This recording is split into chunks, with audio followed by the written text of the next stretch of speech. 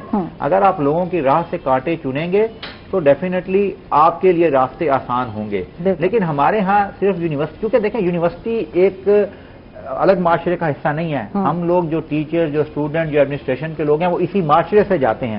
تو چونکہ جب معاشرہ اوور آل ایسا ہے تو ہم ان کو بلیم اس لیے میں کہتا ہوں نہیں کر سکتے کہ اس معاشرے میں ہر طرح کے لوگ جاتے ہیں، لیکن ٹیچر کو ذرا اس لیے کہ میں سمجھتا ہوں یہ ایک پیغمبری پیشہ ہے، انہوں نے ایک سکھانا ہے، انہوں نے کئی جنریشنز بنانی ہیں۔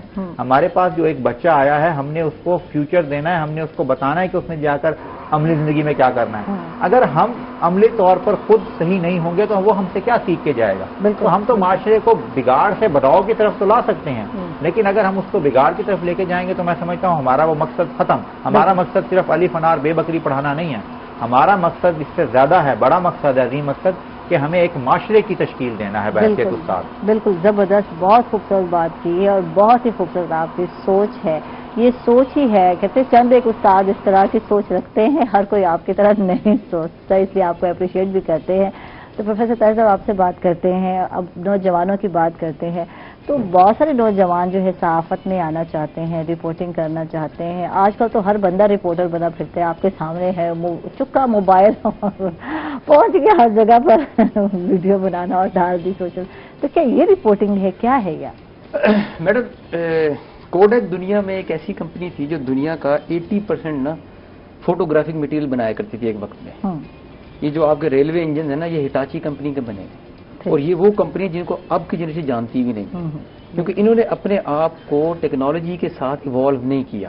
جو چیزیں جیسے دنیا ترقی کرتی گئی انہوں نے وہ چیزیں اڈاپٹ نہیں کی۔ یہی مسئلہ یہ ہماری صحافت کے ساتھ بھی ہے کہ اب جو صحافت ہے نا یہ ان چیزوں سے نکل کر ڈیجیٹل ورلڈ میں جا چکی ہے۔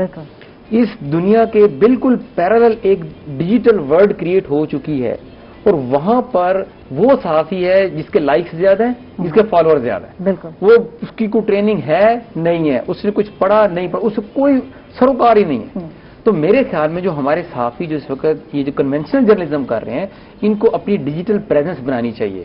یہ جب اپنی ڈیجیٹل پریزنس بنائیں گے، لیکن اس میں ظاہر ہے بہت سارے پرابلمز ہیں، لوگوں کو یوٹیوب چینل بنانے کی پرمیشن نہیں ہے، بہت سارے صحافیوں کو، بہت سارے لوگوں کو جو آپ کسی ادارے میں کام کر رہے ہیں وہ اپنا الگ سے ایک یوٹیوب چینل نہیں بنا سکتے، وہ ڈیجیٹل اپنی جو اپیرنس ہے وہ نہیں دے سکتے۔ لیکن جب تک عام بندے کے پاس اب یہ فیسلٹی رہے گی ڈیجیٹل جرنلزم کی تو ہمیں ہماری جو ڈیجیٹل صحافت ہے وہ ایسی ہی رہے گی کہ وہاں پر ہر غلط چیز بک رہی ہے، جھوٹی سٹوری بک رہی ہے۔ میں آج چاند کی فوٹو کھینچ کے لگا دوں کہ یہ دیکھو جی 1 تاریخ کا چاند تھا اور چاند غلط نظر آیا، اسی پہ کمنٹ شروع ہو جائیں گے۔ میں باہر ایک بکری کی فوٹو کھینچ کے لگا دوں کہ دیکھو جی نیا گھوڑا پاکستان نے چائنا سے امپورٹ کر لیا، اسی پہ کمنٹ شروع ہو جائیں گے اور دیکھیں گے نہیں کہ ہے کیا، یہ ہے ایسا۔ تو وہی میں نے کہا جس کی اگر ٹریننگ نہیں ہے، جس نے اگر پڑھا نہیں ہے، اس کے صرف فالوورز اور لائکس ہیں تو وہ صحافی ہے۔ تو میرے خیال میں ہمارا جو کنونشنل صحافی ہے جو کسی اخبار میں، ٹی وی پہ، ریڈیو پہ کام کر رہا ہے، اس کو بھی ڈیجیٹل پریزنس بنانی پڑے گی۔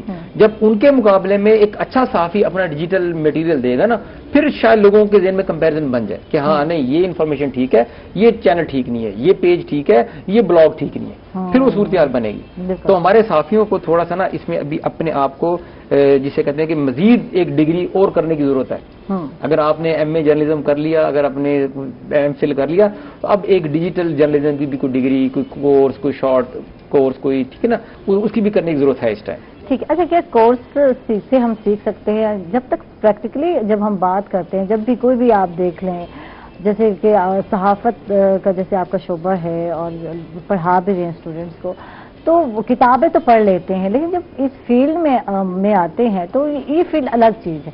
پریکٹیکلی جب ہم بات کرتے ہیں تو پریکٹس تو ایک الگ چیز ہے۔ نہیں میڈم دیکھیں، جو آپ نے ورک شاپس کی بات کی نا، یہ ورک شاپ بیسیکلی آپ کو ایک پلیٹ فارم ہوتا ہے اس کی تھیوریٹیکل امپلیکیشن بتانے کا، کہ تھیوری یہ ہے، پریکٹیکل آپ نے کرنا ہے، آپ نے سیکھنا ہے، وہ آپ کا پیشن کام آئے گا آپ کے، وہ آپ کی خود سے ایفرٹ کام آئے گا۔ یونیورسٹیز کیا کرتی ہیں؟ یونیورسٹی تو صرف پڑھاتی ہیں، نہیں، ہم بات کرتے ہیں ایسا ہوتا ہے۔ آپ کبھی ہمارے اسٹوڈیوز میں آئے، وہاں پر ابھی آپ کا ٹیکنیکل اسٹاف مجھ سے ڈسکس کر رہا تھا، یہ بلکہ یہ لائٹنگ، یہ ساری چیزیں، ہم ان سے بھی یہی چیزیں ڈسکس کر رہے تھے۔ ابھی ہم نے لیٹسٹ کیمرے وہاں پر لیے، ہم بچوں کے ہمارے ہر سیمسٹر میں تقریباً وہاں پہ ان کے پیکیجز، وہاں پہ ڈاکومنٹریز، یہ سارے، بلکہ میں نے ہی اب اسٹوڈنٹس کے ساتھ ایک ڈاکومنٹری بنائی تھی چائلڈ لیبر پر، اور وہ یورپین یونین کا کمپٹیشن تھا، اس میں ہماری سیکنڈ پوزیشن تھی DZU کی۔ تو ہمارے بچے سیکھ رہے ہیں، بہت سارے کام کر رہے ہیں، اور اس وقت انڈسٹری میں کام کرنے والے ملتان میں تو 80 to 90% وہ ہمارا اپنا اسٹوڈنٹ ہے، ہمارے ڈپارٹمنٹ کا بچہ پڑھا ہوا وہ یہاں پر۔ اور اوور آل اگر آپ پورے پاکستان میں دیکھیں تو بڑے بڑے نام جو ہیں صحافیوں میں، صحافت میں، پروڈکشن میں، جرنلزم میں، بہت ساری چیزیں ایسی جو ادھر ملتان سے گئے ہیں، یونیورسٹیز وغیرہ پڑھ کے گئے ہیں۔ تو یونیورسٹیز آپ کو پلیٹ فارم ضرور دیتی ہے، لیکن جو آپ کا پریکٹیکل انوائرمنٹ جو ہے وہ ظاہر وہ نہیں دے سکتی، وہ آپ وہاں سے چیز سیکھا ہے۔ اچھا، وہاں سے سیکھا ہے، اور یہاں ماحول آپ کے سامنے ہے، آپ کے ساتھ ملتان کی بات کرتے ہیں تو آپ کے سامنے پلیٹ فارم ہی نہیں ہے، ایک روحی ٹی وی ہے، اور اس کے علاوہ جو ہے یہاں کوئی ایسا سلسلہ نہیں ہے آپ دیکھ رہے ہیں۔ یہ ابھی آپ کی بچی جو یہاں پر آپ کا پروڈکشن میں ہے، یہ ہماری اسٹوڈنٹ ہے، یہ بالکل ٹھیک ہے نا، وہ بچے یہاں پر آتے ہیں، انٹرنشپ کرتے ہیں، ٹریننگز کرتے ہیں، تو یہ ایسے روحی جیسے ادارے جو ہیں، یہ ظاہر ہے کہ ریجن میں جب تک نہیں بنیں گے نا، تو ایٹ لیسٹ صحافت کے لیے جو لرننگ پلیٹ فارم ہے، ٹریننگ کا پلیٹ فارم ہے اس میں فیلڈ میں، وہ نہیں مل سکتا۔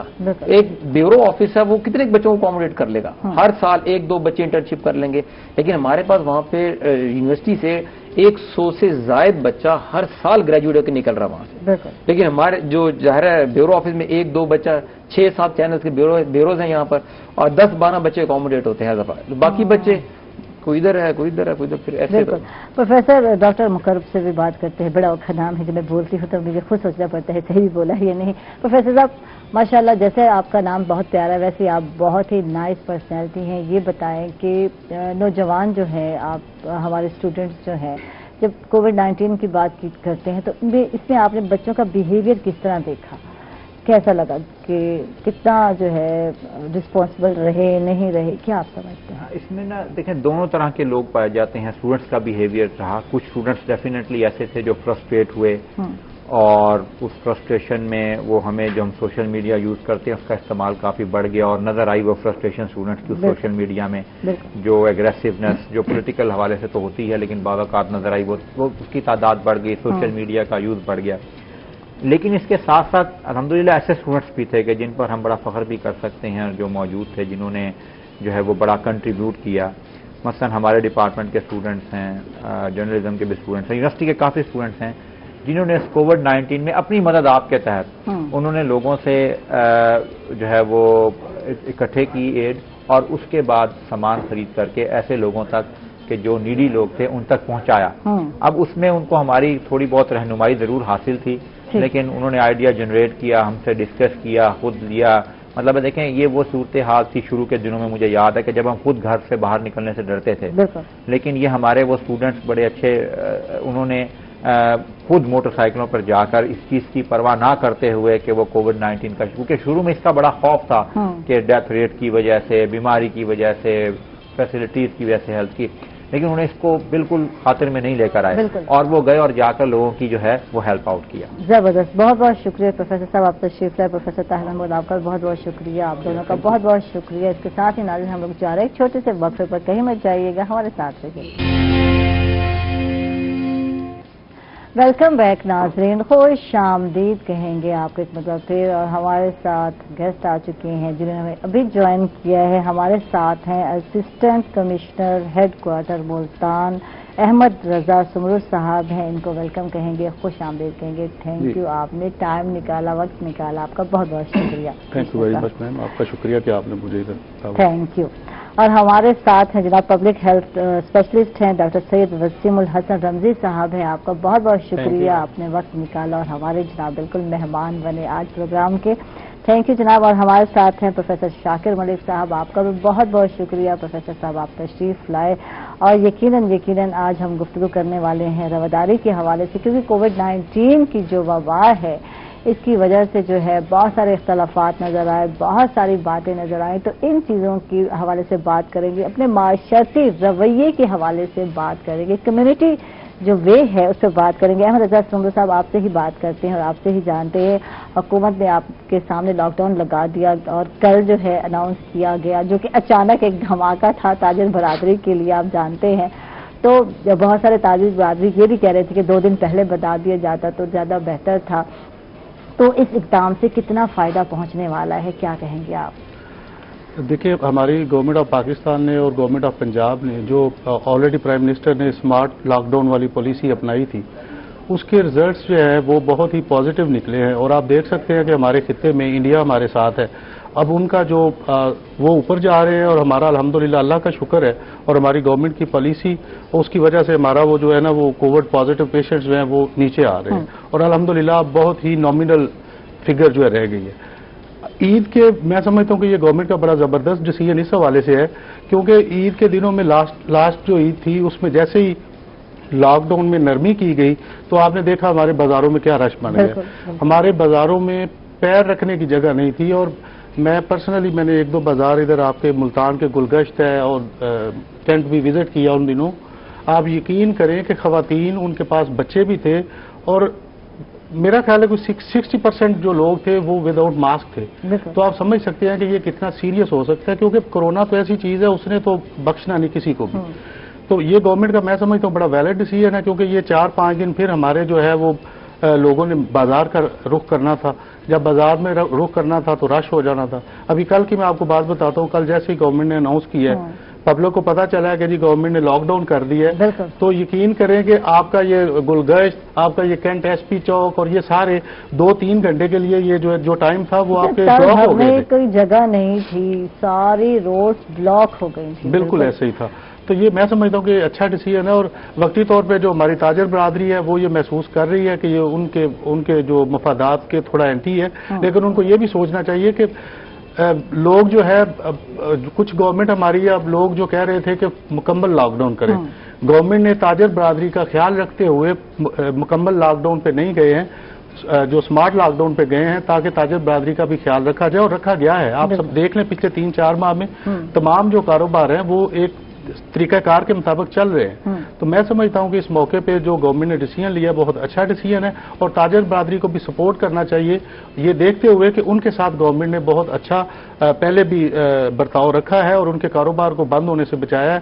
کاروبار اور ان سے منسلک جن لوگوں کا روزگار ہے وہ بھی گورنمنٹ نے خیال رکھتے ہوئے اس جاری و ساری رہا ہے۔ تو میں سمجھتا ہوں یہ اچھا ڈیسیژن۔ کووڈ-19 میں جب ہم بات کرتے ہیں موجودہ صورتحال کی، جیسے آپ بھی بات کر رہے ہیں، تو لوگوں کا رویہ کیا رہا اور رویے کیا ہیں؟ آپ کو کیا لگتا ہے لوگ کس طرح جو ہے پریٹینڈ کرتے ہیں؟ آپ اس حوالے سے کیا کہیں گے؟ رویہ دیکھیں، کووڈ-19 جب آیا ہے تو یہ پوری دنیا کے لیے ایک نئی چیز تھی۔ میں اپنا ذاتی ایکسپیرینس آپ کو بتاتا ہوں، کیونکہ ہم تو ظاہر جو ایڈمنسٹریشن ہے ہمارا تو کام یہ تھا، جس دن سے یہ آیا ہے ہم اسی محاذ پہ کھڑے ہیں، سارے گورنمنٹ کے تمام ادارے۔ تو میں ذاتی ایکسپیرینس آپ کو بتاتا ہوں کہ جب شروع میں یہ کووڈ-19 آیا، ہمارے پاس زائرین آئے ہیں ایران سے، ادھر کوارنٹائن بھی آپ کو پتہ ہے ملتان میں پاکستان کا سب سے بڑا کوارنٹائن اسٹیبلش ہوا تھا، تو بڑا سٹریس تھا۔ ہم جب جاتے تھے ادھر، کیونکہ کلیئر کچھ نہیں تھا، کوئی پتہ نہیں تھا اس حوالے سے، تو ایک خوف وہ آلریڈی میڈیا کے تھرو یا انٹرنیشنل وہ چائنا سے خبریں آ رہی ہیں، باقی ممالک سے جو خبریں آ رہی تھی، تو ایک خوف کی فضا تھی۔ اب جب ہم تو ڈائریکٹ انٹریکٹ ان کے ساتھ کرتے تھے ادھر جا کے، تو ایک سٹریس تھا، اسپیشلی میں جب ادھر سے نکل کے میں گھر آتا تھا، میری بیٹیاں ہیں 3 چھوٹی ماشاءاللہ، تو وہ میرے لیے جو سب سے وہ سٹریس والا لمحہ ہوتا تھا وہ جب میں ادھر آئی واز فائن کمفرٹیبل، میری ڈیوٹی تھی، ہم یہ تو آپ کی ڈیوٹی تھی نا، مسافروں کو لینا ہے ایروپلین جہاز سے جو آتے ہیں ان کو شفٹ کرنا ہے، جی شفٹ کرنا ہے، ہمارا ڈائریکٹ انٹریکشن تھا ان سے۔ لیکن میں بتا رہا ہوں کہ جو ایک سٹریس جو ہے نا، مطلب سٹریس میرا تھا جب میں گھر جاتا تھا تو وہ میرے ایک سٹریسفل لمحات ہوتے تھے، کہیں میں کورونا تو لے جی بچوں کے لیے، اپنا تو خیر ہے ڈیوٹی ہم کر رہے ہیں، وہ ہماری ڈیوٹی ہے،